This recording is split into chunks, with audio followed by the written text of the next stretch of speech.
A garden rooted in history is providing more than just food by creating opportunities for you to bloom through learning connections and support.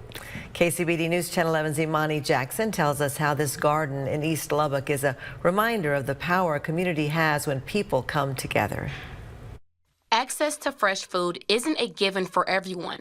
In 2022, Feeding America reported that more than 52,000 people in Lubbock County struggled with food insecurity.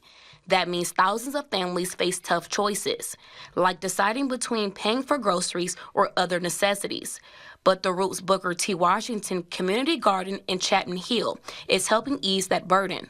Jessica Teller-Karoom, part of the garden's leadership team, says the space allows you to create connections. People are going to come to the garden for lots of different reasons, so I hope they learn something that makes them want to come back, to be honest.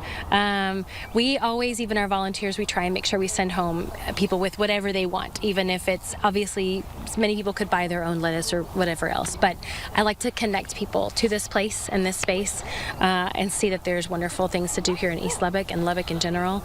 The community garden was once an empty parking lot, but now is a resource providing fresh fruits and vegetables to volunteers, neighbors, local food pantries, and churches. Former Lubbock City Council member Sheila Patterson Harris says not only is the garden teaching people how to grow their own food, it's building bridges in the community. The chatter of the groups that come. I mean, they're talking about what they're doing and even just engaging, period, on normal day-to-day things. But they're here using their blood, sweat, and tears to make this place happen. And for some families, it's a necessity. Volunteers like Teresa Wilson says the garden makes a real difference for those who are struggling to afford groceries. And so a lot of times, this helps bring in food in the house where like I can budget out and say like, oh, the garden may have this certain ingredient, so I'm going to come here first. And whenever they have harvest days, we can pick certain things and know what we have and also have a variety.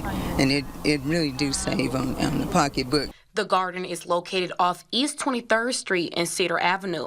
It's open every week on Mondays, Wednesdays, Fridays, and every other Saturday. But the garden relies on volunteers and donations to keep going. The more hands that help, the more food they can provide to those who need it most. Imani Jackson, KCBD News Channel 11.